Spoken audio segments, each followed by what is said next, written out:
In this video, we will shine true light on darkness. Lucifer, or Satan, is putting the final pieces in place for his final system, the New World Order. One world religion, one world currency, one world government with one world leader. In the description box is a link to an in-depth video on this exact system that the Holy Spirit led me to do, and how close we truly are.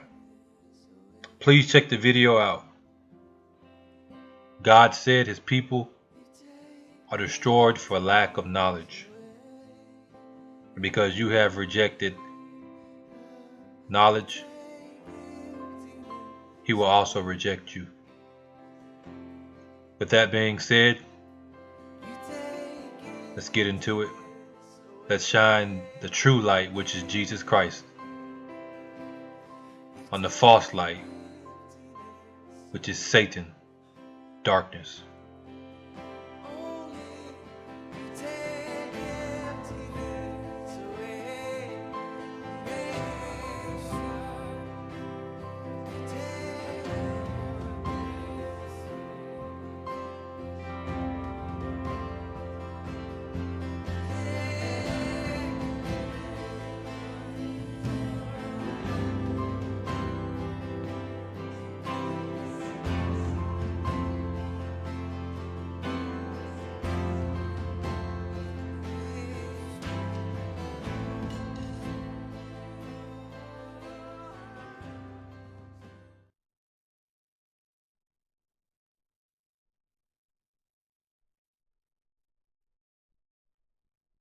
It is a constant companion, day in, day out, visible and invisible.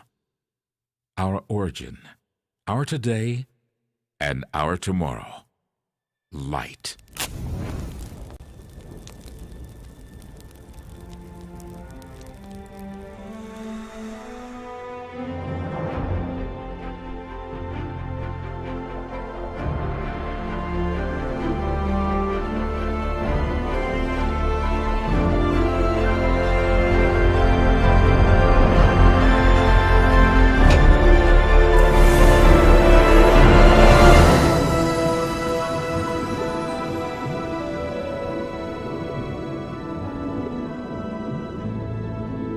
Light means life.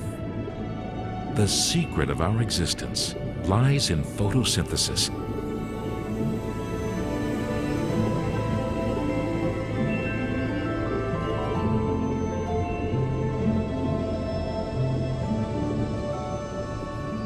The green color of leaves, chlorophyll, helps plants make use of the energy contained in sunlight. In this process, carbon dioxide and water are converted into glucose and oxygen. We need the latter to breathe, to live.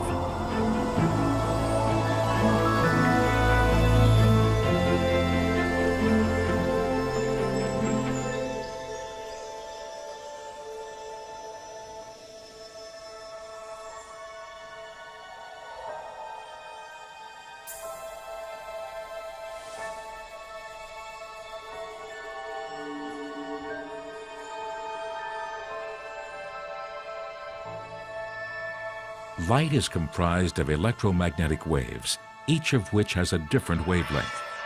White light, therefore, is composed of colored lights, the spectral colors.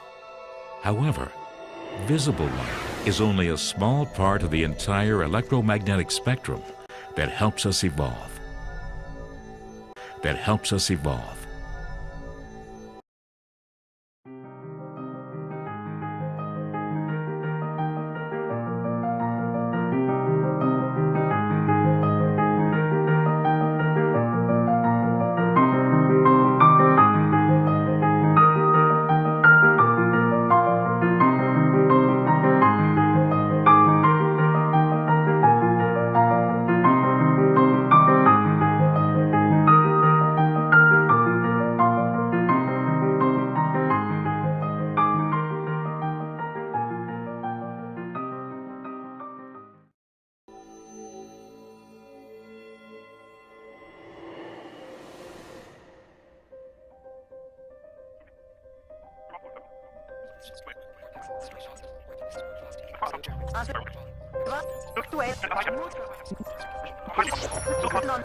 At the speed of light, an incredible amount of data can be transmitted simultaneously. This is done by encoding the data in infrared light using different wavelengths as independent channels. These light signals are then guided very efficiently by glass fiber cables over long distances. This enables us to send our communications from A to B as fast as possible around the globe.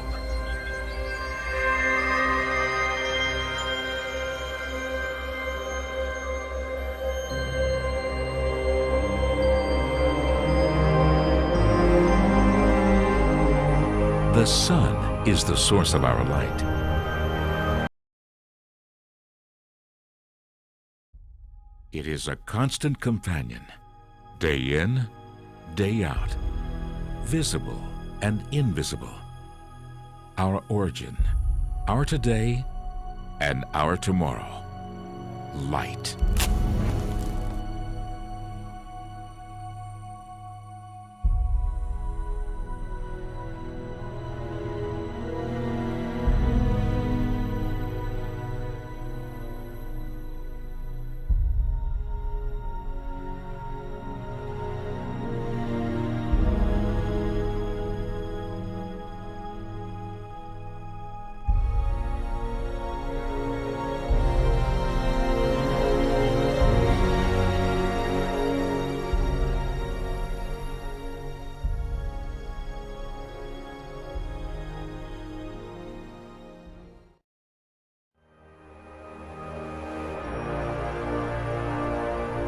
The Earth orbits the Sun at a distance of 150 million kilometers.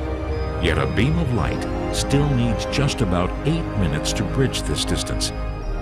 But light is not only fast, it is a vital energy source. Solar cells convert it into electricity.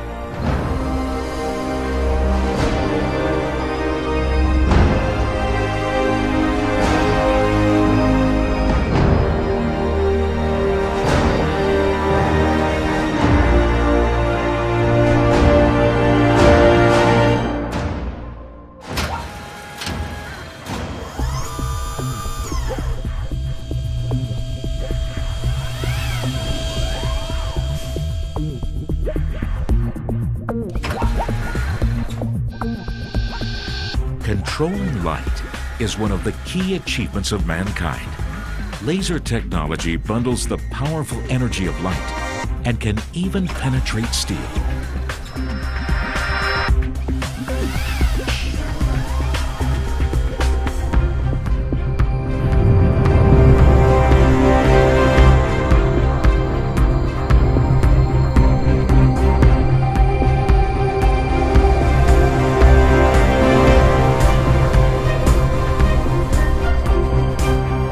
Light is also used to structure microchips in tiny dimensions. Without them, our modern life would not be possible.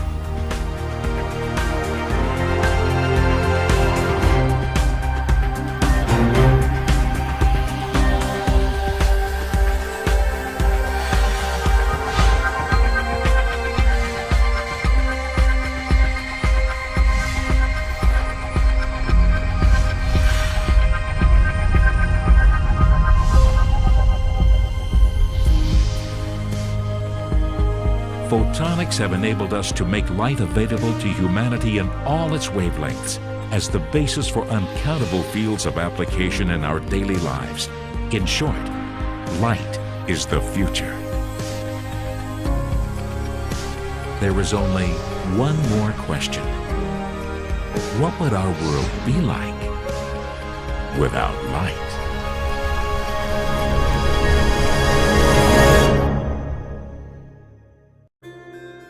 2015 is the International Year of Light and Light-Based Technologies. The United Nations has recognized the importance of raising global awareness about how light-based technologies promote sustainable development and provide solutions to global challenges in energy, education, agriculture, and health.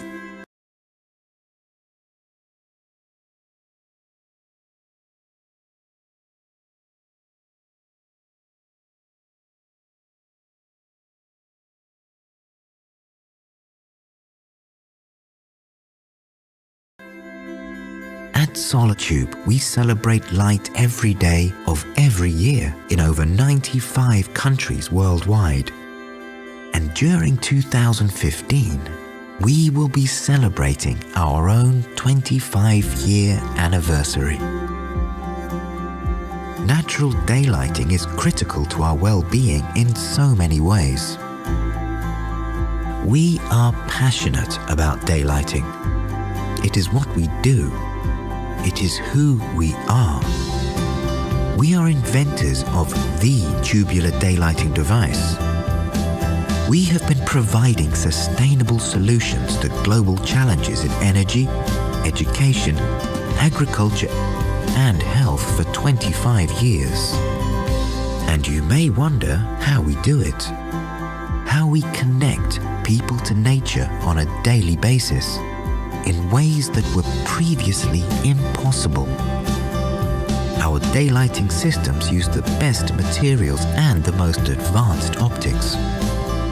Our products are engineered to deliver the highest quality of daylighting into your interior spaces. We are passionate about challenging conventional thinking about daylight. We are genuine. We are global. We are daylighting. We are Solitube.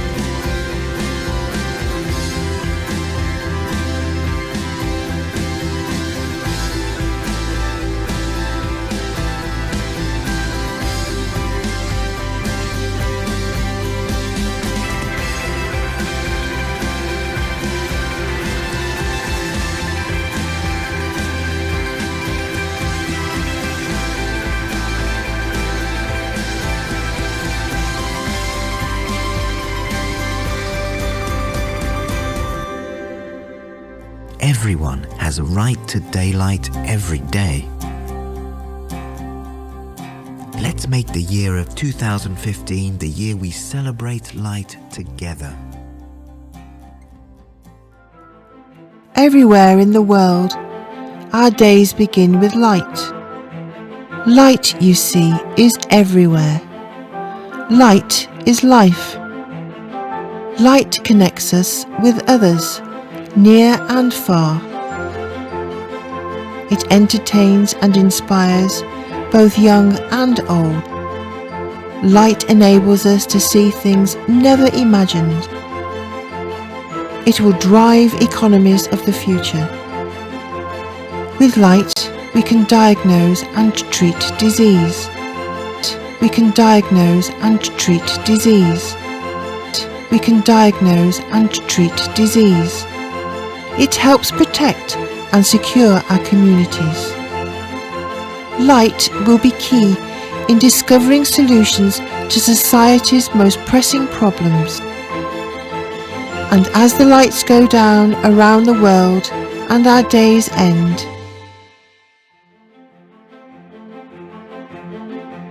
our future will continue to be enabled by light.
Chichen Itza. These cities have buildings that were constructed to align with the sun, moon, and the stars. This is the time when Kukulkan, the feathered serpent, slithers down the pyramid of El Castillo in Chichen Itza. Our grandparents tell us that Kukulkan is the cord that connects the earth and the sky.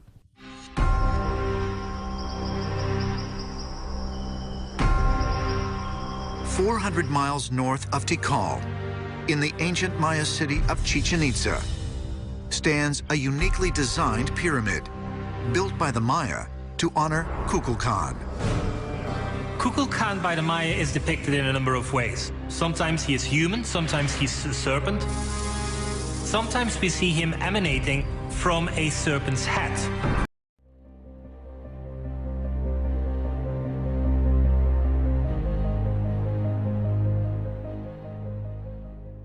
Kukulkan was the creator of all life, who led the Maya into an age of scientific advancement, an advancement of art and architecture.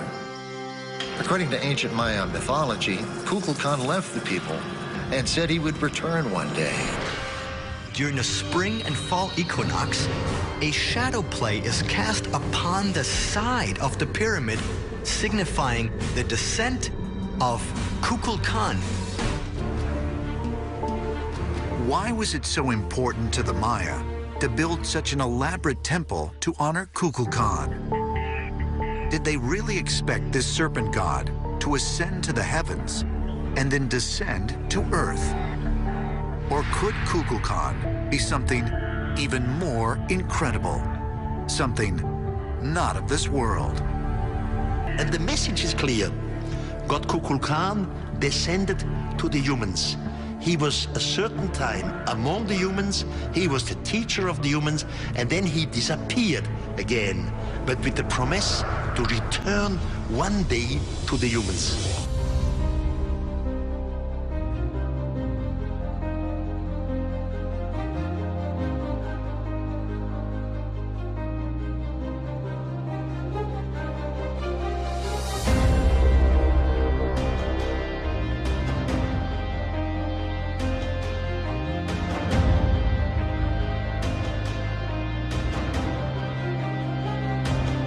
Among the gods of the Maya, Aztec, and Inca, one entity in particular is nearly identical in all of its attributes, the great plumed or feathered serpent.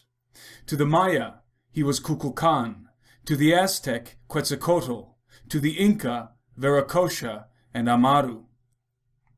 The worship of the serpent or dragon was not exclusive to the Americas, but ubiquitous throughout the ancient world, and most often associated with heliolatry, the worship of the sun. In her enormously influential work, The Secret Doctrine, infamous occultist Madame Blavatsky elucidates. The tradition of the dragon and the sun is echoed in every part of the world, both in its civilized and semi-savage regions. It took rise in the whisperings about secret initiations among the profane, and was established universally through the once universal heliolatrous religion. There was a time when the four parts of the world were covered with a temple sacred to the sun and the dragon. But the cult is now preserved mostly in China and the Buddhist countries.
we find A, the priests assuming the name of the gods they served, B, the dragons held throughout all antiquity as the symbols of immortality and wisdom, of secret knowledge and of eternity, and C, the hierophants of Egypt, of Babylon and India, styling themselves generally the sons of the dragon and serpents.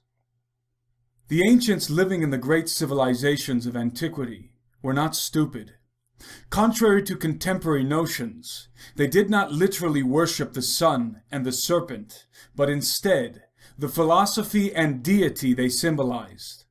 The sun and the serpent are oftentimes depicted together in correlation with one another because they represent the same thing, one in a material sense and the other a metaphysical sense. Just as the physical sun enlightens the earth and makes telluric life possible, so the spiritual serpent enlightens mankind and guides him into eternal life. Just as the sun rises and sets anew, so the serpent sheds its skin anew, an allegory of resurrection. Above all, the sun and the serpent signify enlightenment and apotheosis, the tree of knowledge, pointing irrefutably to one notorious character.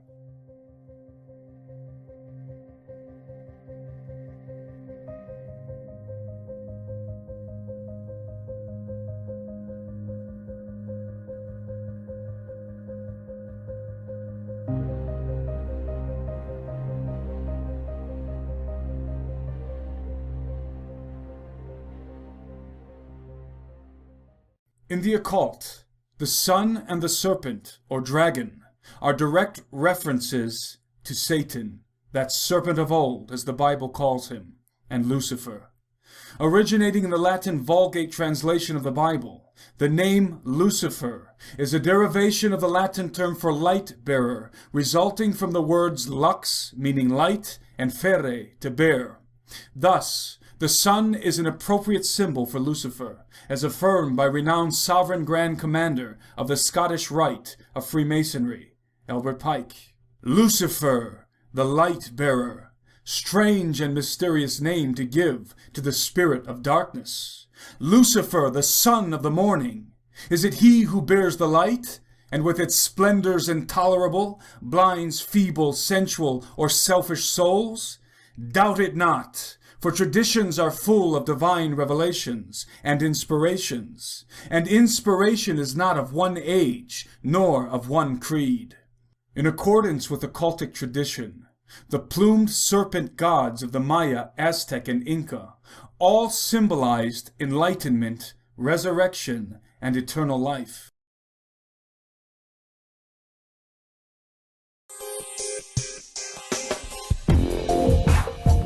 Someone once said, "Let there be light." Is this how we will access the internet in the future? At the speed of light.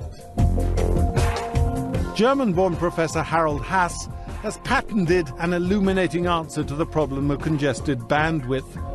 My big idea is to turn light bulbs into broadband communication devices. You've heard of Wi-Fi. Here in this Edinburgh laboratory, the future is Li-Fi. The demand for wireless connectivity is increasing tremendously. So we've just taken the view of moving from the radio spectrum into the visible light spectrum, which is 10,000 times larger than the radio frequency spectrum.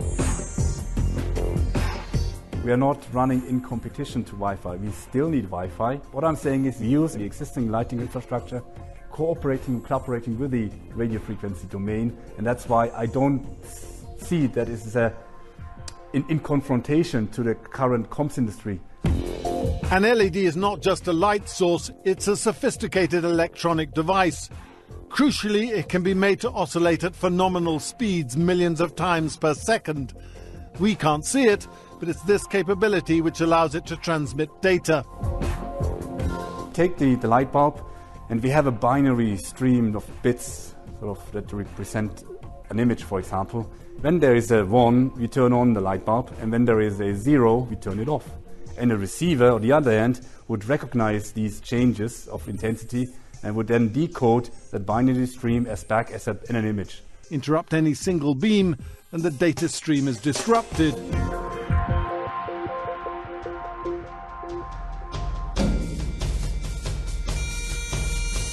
Well, I've seen Li-Fi working in a lab, but what about in the real world?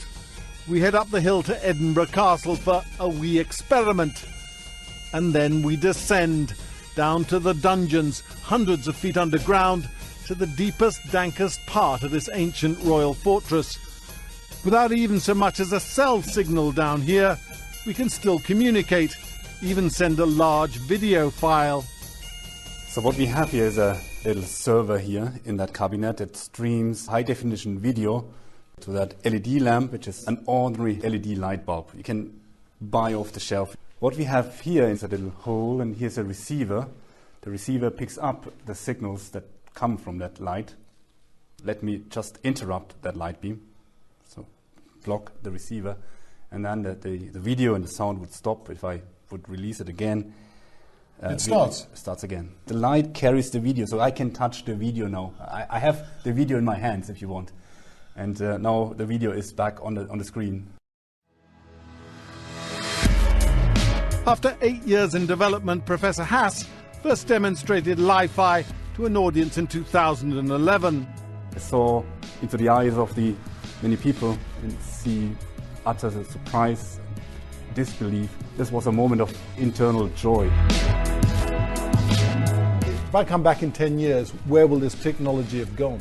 Imagine where you have light sources in shopping windows, traffic lights, street lights, in aeroplanes, in trains, at home, underwater. Everywhere where you have lights, you have a means of communicating. A prototype light bulb is only about 6 months away, and if it's anything like Wi-Fi, Li-Fi could turn out to be a very lucrative part of our smarter future. A lot of attention, a lot of interest to shape a technology that could change the way we communicate in 10 years from now. And it's in our hands to turn that into a success.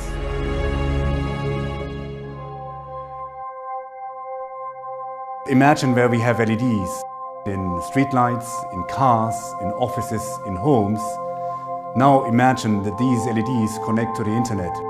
Li-Fi uses light, and in particular LED light, to transmit data wirelessly. We can use laptops, we can use our smartphones to access the internet using ordinary off-the-shelf LED light bulbs.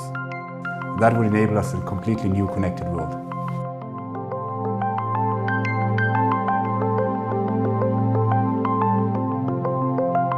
The LiFlame system from Pure Li-Fi enables the world's first fully networked Li-Fi solution. It enables people connected to one set of lights to move the next set while maintaining networking session.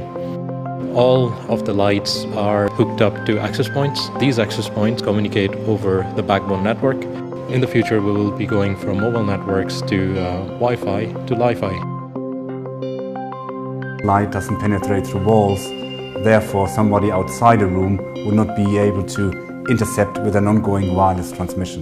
With light, we would be able to transmit data more securely. Our ambition is a world where light becomes data.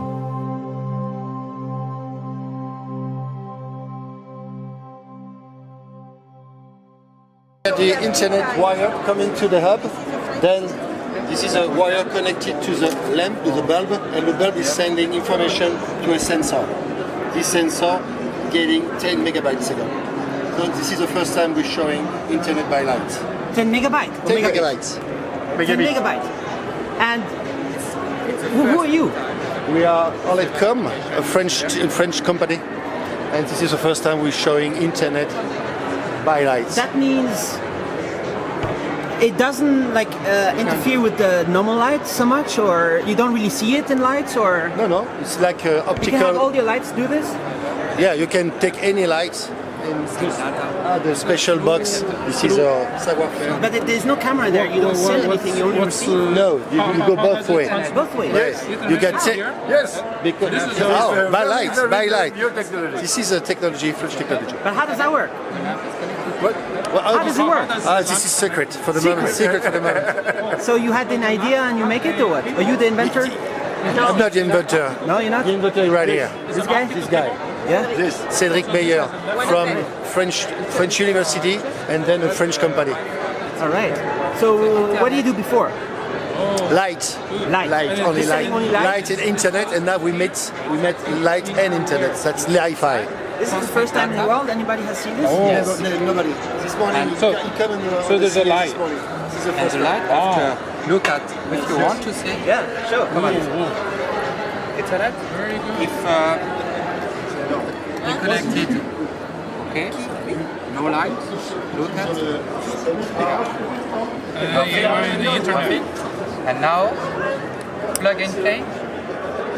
Because that's receiving the signal from here. Exactly. And then up. And now. Nice. So what is the secret? That is the secret is inside the light. The secret inside the light. Yeah. Here. This light. It's very good. This is very good. Actually, what are you doing? What happened? So this is a standard transmission. This. So you just have an optical output. You're not sending any internet over the light, are you? Yes. And data. You're sending data now? Yes. On this light? Yes. It's connected to the internet? Just not electrical. separate. This. So it has an optical receiver there. All right, so there's internet connection going on. And data transmission, lighting. But I don't see how it's connected. How is it connected? This. Is it a special internet over power also? All right. How much more does it cost to make a map? No, it's not very costly. It's no price? No, it's not very pricey. It's kind of same price as Wi-Fi. So maybe $10 more and the light no. internet? Less. I mean, it's gonna be less. Yeah. And your light? It's gonna be less expensive than Wi-Fi installation because you can reuse existing LED. So all the LED that you see on the roof, you can use them. All this light will be internet? Yeah, can be internet. Can be internet really soon. Really soon? Really soon. How soon? This year. For sure. For sure. You have the first demonstration here, just waiting for an investment, and that'd be true. And then next CES, every hotel in Las Vegas will have good internet because the internet is. We already contacted hotel in Las Vegas. We're already in contact with the technical director in Las Vegas. But is it better than Wi-Fi? There's no pollution, electronic pollution. Is it better than Wi-Fi? There's no pollution, electronic pollution. Is it better than Wi-Fi? There's no pollution, electronic pollution.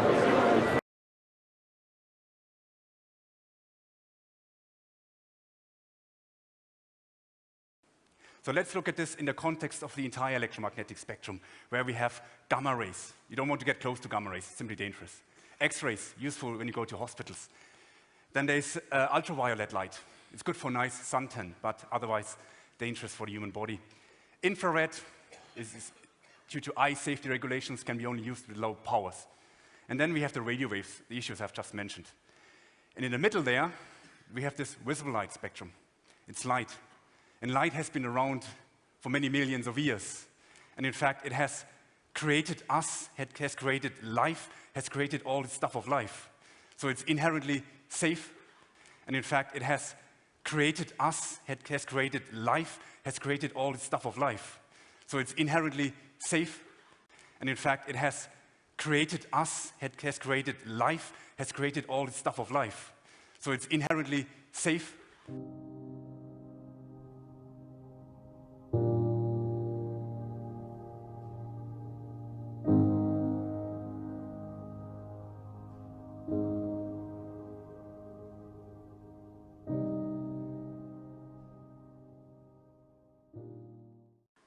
To use. It wouldn't be great to use that for wireless communications. Not only that, I compared the entire spectrum. I compared the radio waves spectrum, the size of it, with the size of the visible light spectrum. And guess what? We have 10,000 times more of that spectrum, which is there for us to use. So not only that we have this huge amount of spectrum, let's compare that with the number I've just mentioned. We have 1.4 million expensively deployed, inefficient radio cellular base stations. And multiply that by 10,000, then you end up at 14 billion. And 14 billion are the number of light bulbs installed already. So we have the infrastructure there. Look at the ceiling. You see all these light bulbs. Go to the main floor. You see these light bulbs. Can we use them for communications? And yes, what do we need to do? And there's one thing we need to do is we have to replace these inefficient incandescent light bulbs and fluorescent lights by these new technology of LED light bulbs. An LED is a semiconductor. It's an electronic device. And it has a very, very nice and cute property. Its intensity can be modulated at very high speeds. And it can be switched off at very high speeds. And this is a fundamental, basic property that we exploit with our technology.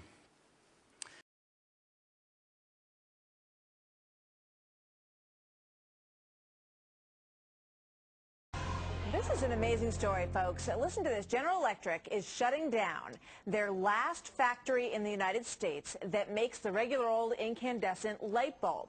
It's a factory in Virginia, closing 3 years after the feds moved to start phasing out these light bulbs, ordering government buildings to use the fluorescent bulbs to save energy.